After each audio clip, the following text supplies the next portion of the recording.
اگر کسی کو ایسی بیماری ہو کہ ایک وضو سے ایک نماز بھی پوری نہ کر پائے تو اس کے بارے میں کیا حکم ہے؟ اسی سے ملتا جلتا سوال ایک اور بھی ہے،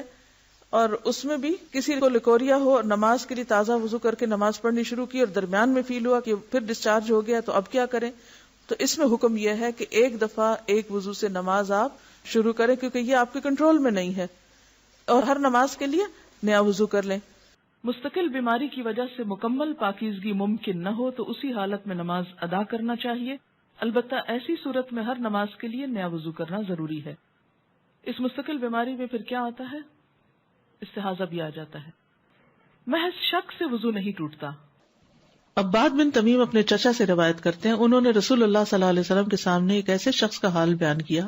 جسے یہ خیال ہو جاتا تھا کہ وہ دوران نماز میں کسی چیز کو محسوس کر رہا ہے، یعنی وہم ہو جاتا تھا کہ اس کے جسم سے کچھ نکل رہا ہے۔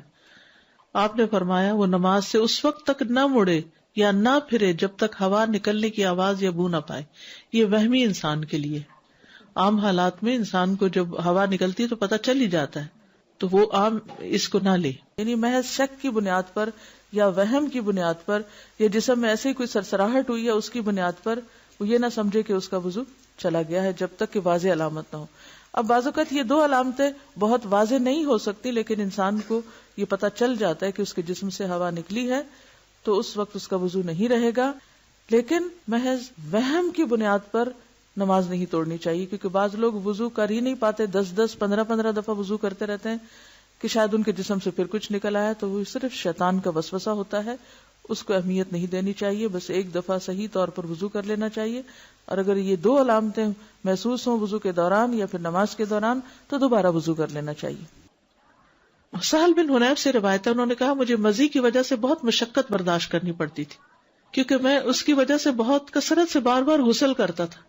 ہر دفعہ جب کوئی ایموشنل ایسا فیلنگ آئی اور اس سے جسم سے کچھ پانی نکلا تو میں پھر نہانے لگ جاتا، پھر نہاتا، تو بڑی مشکل میں تھا۔ تو میں نے رسول اللہ صلی اللہ علیہ وسلم سے دریافت کیا تو آپ نے فرمایا تجھے اس سے وضو کافی ہے۔ میں نے کہا اللہ کے رسول جو میرے کپڑے کو لگ جائے میں اس کا کیا کروں؟ فرمایا تجھے پانی کا ایک چلو کافی ہے، جہاں تیرا خیال ہے کہ وہ تیرے کپڑے کو لگ گئی ہے وہاں چلو بھر کے چھڑک دو، بس، ہر وقت استنجے کی بھی ضرورت نہیں۔ اس میں آپ دیکھیے کہ وضو ٹوٹنے میں ایک اہم اصول اگر آپ یاد رکھ لیں تو اس میں بہت سے مسئلے حل ہو جائیں، کیونکہ ابھی میں نے اس کا ذکر کیا تو آپ کہیں گے لیکوریا میں کیا ہوتا ہے، تو کبھی کوئی اور بیماری کا نام لے آئیں گے، کبھی بواسیر کی بات کریں گے، کبھی کسی اور چیز کی بات کریں گے۔ تو ایک اہم اصول ہے کہ سبیلین سے جو کچھ بھی نکلتا ہے اس سے وضو ٹوٹ جاتا ہے۔ سبیلین دو راستوں کو کہتے ہیں، یعنی جو یورین کا راستہ ہے یا پخانے کا راستہ ہے اس میں سے کچھ بھی نکلے،